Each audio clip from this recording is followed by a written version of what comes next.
بسم اللہ الرحمن الرحیم۔ ما کان محمد ابا احد من رجالکم ولکن رسول اللہ وخاتم النبیین، صدق اللہ العظیم۔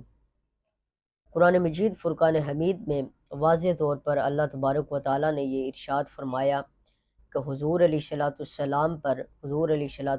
کے بعد کوئی نبی نہیں آئے گا، اور حضور علیہ السلام کی ذات بابرکت پر نبوت کا دروازہ بند فرما دیا گیا۔ اب حضور علیہ السلام کے بعد کوئی نبی نہیں آئے گا، اور حدیث مبارکہ کی روشنی میں بھی حضور علیہ السلام کی بڑی مشہور و معروف حدیث مبارکہ کہ لا نبی بعدی، میرے بعد کوئی نبی نہیں آئے گا۔ اب قرآن مجید فرقان حمید اور احادیث مبارکہ میں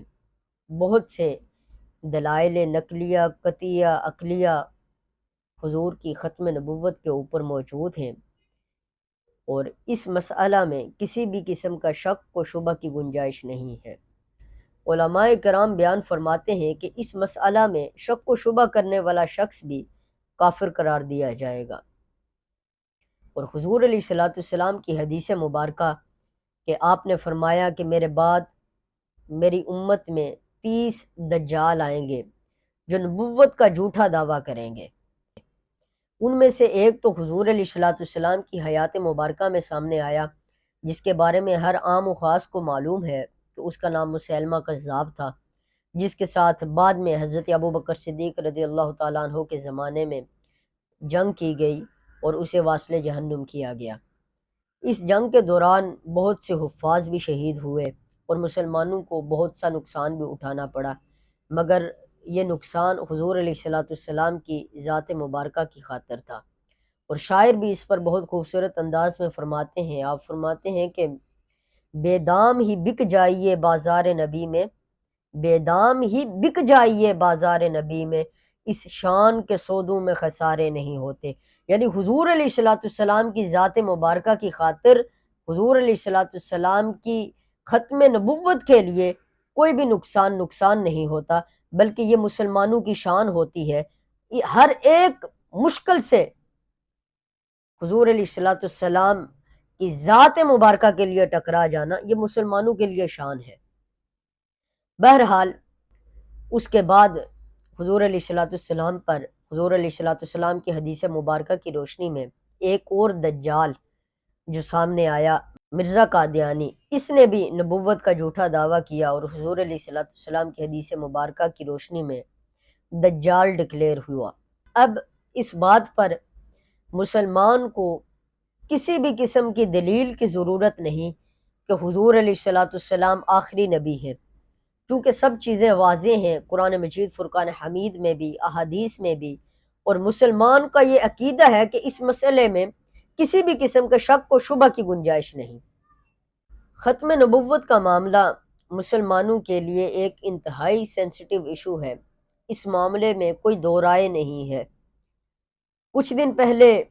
اسلامی جمہوریہ پاکستان، جس کا آرٹیکل 2 یہ بات کہتا ہے کہ Islam shall be the state religion of Pakistan, کہ اسلام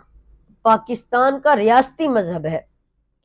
اسلام کو تمام مذاہب پر فوقیت حاصل ہے اس ملک کے اندر۔ اس ملک کی عدالت، اسلامی جمہوریہ پاکستان کی عدالت، سپریم کورٹ آف پاکستان نے ایک انتہائی احمقانہ فیصلہ دیا ہے اور مسلمانوں کے جذبات کو مجروح کیا ہے۔ اسلامی جمہوریہ پاکستان میں بسنے والے مسلمانوں کو انگریز کی ڈکٹیٹرشپ یاد دلا دی ہے۔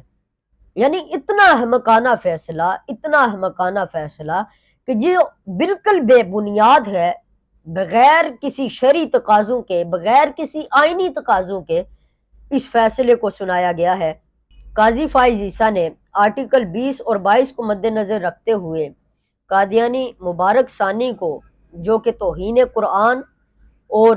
قادیانیت کی ترویج کے سلسلے میں ملزم تھا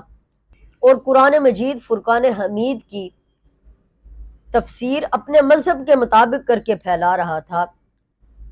اس شخص کو قرآن مجید فرقان حمید سے ایسے دلائل نکال کر، ایسے بے بنیاد دلائل جن آیات کا شان نزول کچھ اور ہے، جن آیات کا مفہوم کچھ اور ہے، ان کی بنیاد پر اور آئین پاکستان کے آرٹیکل 20 اور 22 کے تحت قاضی فائز عیسیٰ نے کہا کہ ہر مذہب کو مکمل طور پر آزادی حاصل ہے اور ہر مذہب اپنے ادارے قائم کر سکتا ہے اور ہر مذہب اپنی ترویج کر سکتا ہے، تبلیغ کر سکتا ہے، اور اس جرم کی بنیاد پر کسی کو سزا نہیں دی جا سکتی۔ صرف اتنا ہی نہیں بلکہ ان تعزیرات کو حذف کرنے کا بھی حکم دیا۔ اب کون سی تعزیرات حذف کرنے کا حکم دیا؟ وہ تعزیرات 295C اور 298C، ان تعزیرات کو ختم کرنے کا بھی حکم دیا۔ کم از کم سپریم کورٹ آف پاکستان، اسلامی جمہوریہ پاکستان کی سب سے بڑی عدالت، سپریم کورٹ آف پاکستان سے یہ ایکسپیکٹڈ نہیں تھا۔ اب مسلمانوں کو حضور علیہ الصلوۃ والسلام کی ذات مبارکہ کے لیے کسی بھی قسم کے آئین کی ضرورت نہیں ہے، آئین کا محتاج نہیں ہے مسلمان حضور علیہ الصلوۃ والسلام کی ذات مبارکہ کی خاطر۔ مگر پھر بھی ایک آئین آپ کے سامنے کوشش کروں گا کہ اس پیج کو میں ویڈیو کے اوپر لگا بھی دوں۔ یہ آئین ہے 298C۔ آئین پاکستان 298C کے مطابق any person of Qadiani group or the Lahori group who call themselves Ahmadis or by any other name, who directly or indirectly poses himself as a Muslim or calls or refers to his faith as a Islam, or preaches or propagates his faith or invites others to accept his faith by words either spoken or written or by visible representation,